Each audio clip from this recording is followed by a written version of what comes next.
ନମସ୍କାର ଓଡ଼ିଶା। ଆଜି ଡିସେମ୍ବର 30 ତାରିଖ ମଙ୍ଗଳବାର। ଚାଲନ୍ତୁ ଜାଣିବା 10ଟି ଗୁରୁତ୍ୱପୂର୍ଣ୍ଣ ଖବର ବିଷୟରେ। ଭିଡ଼ିଓଟି ଆପଣଙ୍କୁ ପସନ୍ଦ ଆସିଲେ ଗୋଟିଏ ଲାଇକ୍ କରିଦେବେ ଆଉ ଚ୍ୟାନେଲକୁ ସବସ୍କ୍ରାଇବ କରିବାକୁ ଭୁଲିବେନି।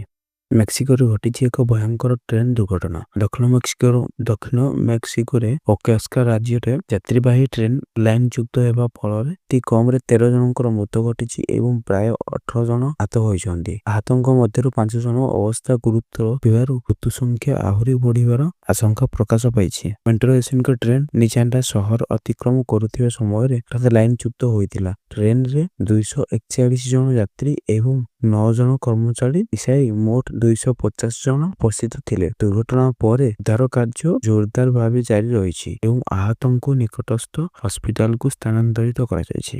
ବାହ୍ୟା କରୁଛି ବାୟୁ ପ୍ରଦୂଷଣ। ଦିଲ୍ଲୀରେ ଆକ୍ରାମକ ଉତ୍ତରପ୍ରଦେଶ ସ୍କୁଲ ବନ୍ଦ ନିଷ୍ପତ୍ତି। ବାୟୁ ପ୍ରଦୂଷଣକୁ ନେଇ ଦେଶର ସ୍ଥିତି ଦିନକୁ ଦିନ ଗମ୍ଭୀର ହେଉଛି। ଦିଲ୍ଲୀରେ ଏବେ ବାୟୁ ପ୍ରଦୂଷଣ ଅତ୍ୟଧିକ ପ୍ରଭାବିତ ହେଉଛି। ଉତ୍ତରପ୍ରଦେଶ ଶୀତ ସହିତ ପ୍ରଦୂଷଣ ଜନଜୀବନ ଅସ୍ତବ୍ୟସ୍ତ ହେଉଛି। ଛାତ୍ରଛାତ୍ରୀଙ୍କୁ ସ୍ୱାସ୍ଥ୍ୟ ସୁରକ୍ଷାକୁ ପ୍ରାଥମିକ ଦେଇ ମୁଖ୍ୟମନ୍ତ୍ରୀ ଯୋଗୀ ଆଦିତ୍ୟନାଥଙ୍କ ନିର୍ଦ୍ଦେଶରେ ରାଜ୍ୟର ସମସ୍ତ ସ୍କୁଲ ଦ୍ୱାଦଶ ଶ୍ରେଣୀ ପର୍ଯ୍ୟନ୍ତ କ୍ଲାସ ଜାନୁଆରୀ 1 ଯାଏଁ ବନ୍ଦ ରହିବ। ବଢୁଥିବା ବାୟୁ ପ୍ରଦୂଷଣ ଯୋଗୁଁ ଶ୍ୱାସକଷ୍ଟ, ଆଖି ଜ୍ୱାଳା ଏବଂ ଅନ୍ୟାନ୍ୟ ସ୍ୱାସ୍ଥ୍ୟ ସମସ୍ୟା ଦେଖାଯାଉଥିବାରୁ ପ୍ରଶାସନ ସଚେତନତା ଅବଲମ୍ବନ କରିଛି। ପରିସ୍ଥିତି ଉପରେ ସରକାର ନଜର ରହିଥିବାରୁ ସୂଚନା ମିଳିଛି। ନିଜ ଆଦେଶ ଉପରେ ରୋକ ଲଗାଇଲେ ସୁପ୍ରିମକୋର୍ଟ। ସୋମବାର ଆରାବଳୀ ପାହାଡ଼ ଏବଂ ପର୍ବତମାଳାର ପରିଭାଷା ସମ୍ପର୍କିତ ମାମଲାର ଶୁଣାଣି କରି ସୁପ୍ରିମକୋର୍ଟ ତାଙ୍କ ପୂର୍ବ ଆଦେଶକୁ ସ୍ୱାଗତ କରିଛନ୍ତି। ସୋମବାର ଆରାବଳୀ ପାହାଡ଼ ଏବଂ ପର୍ବତମାଳାର ପରିଭାଷା ସମ୍ପର୍କରେ ମାମଲା ଶୁଣାଣି କରି ସୁପ୍ରିମକୋର୍ଟ ତାଙ୍କର ପୂର୍ବ ଆଦେଶକୁ ସ୍ଥଗିତ କରିଛନ୍ତି। ଏହା ସହ କେନ୍ଦ୍ର ସରକାର ଏବଂ ସମ୍ପୃକ୍ତ ରାଜ୍ୟମାନଙ୍କୁ ନୋଟିସ୍ ଜାରି କରିଛନ୍ତି। ମାମଲାର ଶୁଣାଣି ସମୟରେ ମୁଖ୍ୟ ବିଚାରପତି ସୂର୍ଯ୍ୟକାନ୍ତ କହିଛନ୍ତି, ଆରାବଳୀ ପର୍ବତ ଆସପାସ 500 ମିଟର ଫାଙ୍କ ମଧ୍ୟରେ ନିୟନ୍ତ୍ରିତ ଖଣି କାମକୁ ଅନୁମତି ଦିଆଯିବ କି ନାହିଁ ତାହା ଉପରେ ବିଚାର କରିବା ଆବଶ୍ୟକ। ଖଣି କାମକୁ ଅନୁମତି ଦିଆଯାଏ ପରିବେଶଗତ ନିରନ୍ତରତା ପ୍ରଭାବିତ ନ ହେବା ପାଇଁ କେଉଁ ଧରଣର ସଠିକ ମୂଳକ ମାନଦଣ୍ଡ ଗ୍ରହଣ କରାଯିବ, ସେଥିପାଇଁ ସୁପ୍ରିମକୋର୍ଟ ସ୍ପଷ୍ଟତା କହିଛନ୍ତି। ଉନ୍ନାଓ ଦୁଷ୍କର୍ମ ମାମଲାରେ ଦିଲ୍ଲୀ ହାଇକୋର୍ଟଙ୍କ ଜାମିନ ଆଦେଶ ଉପରେ ରୋକ ଲଗାଇଲେ ସୁପ୍ରିମକୋର୍ଟ। ଦୁଷ୍କର୍ମ ପୀଡ଼ିତାଙ୍କୁ ଆଶ୍ୱସ୍ତ କରି ସୁପ୍ରିମକୋର୍ଟ ଅଭିଯୁକ୍ତ କୁଲଦୀପ ସିଂହ ସେନଗରଙ୍କ ଜାମିନ ଖାରଜ କରିଛନ୍ତି। ସୁପ୍ରିମକୋର୍ଟ ସ୍ପଷ୍ଟ କରିଛନ୍ତି ଯେ ଅଭିଯୁକ୍ତକୁ ମୁକ୍ତ କରାଯିବା ଉଚିତ ନୁହେଁ। ଏହା ସହ ଅଭିଯୁକ୍ତ କୁଲଦୀପ ସେନଗରଙ୍କୁ ନୋଟିସ୍ ଜାରି କରିଛି। ଭାରତର ମୁଖ୍ୟ ବିଚାରପତି ସୂର୍ଯ୍ୟକାନ୍ତ, ବିଚାରପତି ଜେ.କେ. ମହେଶ୍ୱରୀ ଏବଂ ଅଗଷ୍ଟିନ ଜର୍ଜ ମାସିହଙ୍କୁ ନେଇ ଗଠିତ 3 ଜଣିଆ ଖଣ୍ଡପୀଠ ଏହି ରାୟ ପ୍ରଦାନ କରିଛନ୍ତି। ଡିସେମ୍ବର 23 ତାରିଖରେ ଦିଲ୍ଲୀ ହାଇକୋର୍ଟଙ୍କ ଜାମିନ ଆଦେଶକୁ ଚ୍ୟାଲେଞ୍ଜ କରି ସିବିଆଇ ଦାଖଲ କରିଥିବା ଆବେଦନ ଶୁଣାଣି କରିଥିଲେ ସୁପ୍ରିମକୋର୍ଟ। ଉଲ୍ଲେଖଯୋଗ୍ୟ ଯେ 2017 ଉନ୍ନାଓ ଦୁଷ୍କର୍ମ ମାମଲାର ଅଭିଯୁକ୍ତ ପରିଷ୍କୃତ ବିଜେପି ନେତା କୁଲଦୀପ ସିଂହ ସେନଗରଙ୍କ ଜାମିନ କାରାଦଣ୍ଡକୁ ଦିଲ୍ଲୀ ହାଇକୋର୍ଟ ପୂର୍ବରୁ ଖାରଜ କରିଥିଲେ। ବୋଲେରୋ ଉପରେ ଓଲଟି ଧାନ ଅଗାଡି ବୋଝେଇ ଟ୍ରକ୍ ଚାପି ହୋଇ ଚାଲିଗଲା ଜୀବନ।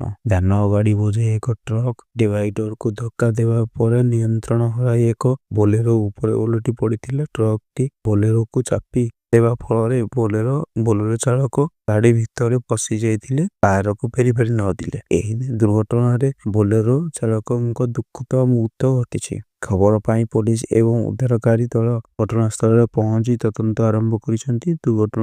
ଦୁର୍ଘଟଣାର କାରଣ ନେଇ ତଦନ୍ତ ଜାରି ରହିଛି। ପିୟୁସି ବିନା ପେଟ୍ରୋଲ ମନା ନେଇ ଉଠିଲା ପ୍ରଶ୍ନ। ପଲ୍ୟୁସନ ଅଣ୍ଡର ଚେକ୍ ସାର୍ଟିଫିକେଟ ଅର୍ଥାତ୍ ପିୟୁସିସି ନଥିଲେ ଯାନଗୁଡ଼ିକୁ ପେଟ୍ରୋଲ ପମ୍ପରେ ଇନ୍ଧନ ନ ଦେବା ପାଇଁ ଦିଆଯାଇଥିବା ନିର୍ଦ୍ଦେଶକୁ ନେଇ ବିଭିନ୍ନ ମହଲରୁ ପ୍ରଶ୍ନ ଉଠୁଛି। କେନ୍ଦ୍ରୀୟ ବାହନ ଡାଟା ବେସ୍ ଅନୁଯାୟୀ ଓଡ଼ିଶାରେ ପଞ୍ଜୀକୃତ ମୋଟ 1,17,000 କୋଟି ଯାନ ମଧ୍ୟରୁ ପ୍ରାୟତଃ 50ରୁ 60 ଲକ୍ଷ ଯାନରେ ପିୟୁସିସି ନାହିଁ ବୋଲି ସୂଚନା ମିଳିଛି। ଏଭଳି ପରିସ୍ଥିତିରେ ପିୟୁସିସି ନଥିବା ଯାନକୁ ପେଟ୍ରୋଲ ନ ଦେବା ନିଷ୍ପତ୍ତି ବୈଧତା ଓ ବ୍ୟବହାରିକତାକୁ ନେଇ ପ୍ରଶ୍ନ ଉଠିବାରେ ଲାଗିଛି। ପରିବେଶ ସୁରକ୍ଷା ପାଇଁ ଏହି ପଦକ୍ଷେପ ଆବଶ୍ୟକ ନା ଜନସାଧାରଣଙ୍କ ପାଇଁ ଅସୁବିଧା ସୃଷ୍ଟି କରିବା, ଏ ନେଇ ଆଲୋଚନା ଜୋର ଧରିଛି। ଜିରୋନାଟ କଟକଣା ମଧ୍ୟରାତ୍ରି ପରେ ନାଚ ଗୀତ ବନ୍ଦ। 31 ଡିସେମ୍ବର ଜିରୋ ନାଇଟ୍ ପାଳନ ପାଇଁ ନିର୍ଦ୍ଦେଶାବଳୀ ଜାରି କରିଛି। ମଧ୍ୟରାତ୍ରିରେ 31 ଡିସେମ୍ବର ଜିରୋ ନାଇଟ୍ ପାଳନ ପାଇଁ ନିର୍ଦ୍ଦେଶାବଳୀ ଜାରି କରି ମଧ୍ୟରାତ୍ରି ପରେ ନାଚ ଗୀତ, ମ୍ୟୁଜିକ୍ ଏବଂ ସାଉଣ୍ଡ ଷ୍ଟ୍ରିମ୍ ବଜାଇବା ପରେ ନିଷେଧାଜ୍ଞା ଜାରି କରାଯାଇଛି ଏବଂ ପ୍ରଦୂଷଣ ରୋକିବା ଏବଂ ସାର୍ବଜନିକ ଶାନ୍ତି ବଜାୟ ରଖିବା ପାଇଁ ଏହି ପଦକ୍ଷେପ ନିଆଯାଇଛି। ନିୟମ ଉଲ୍ଲଂଘନ କଲେ କଠୋର କାର୍ଯ୍ୟାନୁଷ୍ଠାନ ନିଆଯିବ ବୋଲି କମିଶନରେଟ୍ ପୁଲିସ ଚେତାବନୀ ଦେଇଛି। 66 ବର୍ଷରେ ପାତ୍ରତା ପିଲା ନନ୍ଦନକାନନ। 1960 ମସିହା ଡିସେମ୍ବର 29 ତାରିଖ ପ୍ରତିଷ୍ଠା ହୋଇଥିବା ନନ୍ଦନକାନନ ଦୀର୍ଘ 66 ବର୍ଷ ଧରି ଜୈବ ବିବିଧତା ସୁରକ୍ଷା ଏବଂ ବନ୍ୟପ୍ରାଣ ସଂରକ୍ଷଣରେ ଗୁରୁତ୍ୱପୂର୍ଣ୍ଣ ଭୂମିକା ନିର୍ବାହ କରି ଆସୁଛି। ଏହି ଅବସରକୁ ଅବିସ୍ମରଣୀୟ କରିବା ପାଇଁ ନନ୍ଦନକାନନ ପକ୍ଷରୁ ବ୍ୟାପକ ଯୋଜନାର ଶୁଭାରମ୍ଭ କରାଯାଇଛି। ଜୈବ ବିବିଧତାର ସୁରକ୍ଷା ଓ ପର୍ଯ୍ୟଟନ ବିକାଶକୁ ଗୁରୁତ୍ୱ ଦିଆଯାଇଛି। ବିଭିନ୍ନ ନୂଆ ପ୍ରକଳ୍ପ ଏବଂ କାର୍ଯ୍ୟକ୍ରମ ଗ୍ରହଣ କରାଯାଇଥିବା ସୂଚନା ମିଳିଛି। କୀଟନାଶକ ପିଇ ଦମ୍ପତି ମୃତ। କଟକ ଶିଶୁଭବନରେ ଚିକିତ୍ସାଧୀନ ଶିଶୁପୁତ୍ର ଅବସ୍ଥା ସ୍ଥିର। ରିମାଳ ବ୍ଲକ ଉଣ୍ଡେଇଗୁଲ ଥାନା ଅଞ୍ଚଳରେ ପାରିବାରିକ କଳହ କୀଟନାଶକ ସେବନ କରି ଦମ୍ପତି ମୃତ ଘଟିଛି। ଶିଶୁପୁତ୍ର ତାଙ୍କର 5 ବର୍ଷ ଶିଶୁପୁତ୍ର ଗୁରୁତର ହୋଇଥିଲେ। ଶିଶୁଟିକୁ ତୁରନ୍ତ ଚିକିତ୍ସା ପାଇଁ କଟକ ସ୍ଥିତ ଶିଶୁଭବନକୁ ସ୍ଥାନାନ୍ତରିତ କରାଯାଇଥିଲା। ଚିକିତ୍ସକମାନେ ସୂଚନା ଅନୁଯାୟୀ ବର୍ତ୍ତମାନ ଶିଶୁଟିର ଅବସ୍ଥା ସ୍ଥିର ରହିଛି ଏବଂ ତାଙ୍କୁ ନିରନ୍ତର ନଜରଦାରୀରେ ରଖାଯାଇଛି। ଘଟଣାକୁ ନେଇ ପୋଲିସ ତଦନ୍ତ ଆରମ୍ଭ କରିଛି ଏବଂ ପାରିବାରିକ କଳହ ପୃଷ୍ଠଭୂମି ନେଇ ଖୋଜ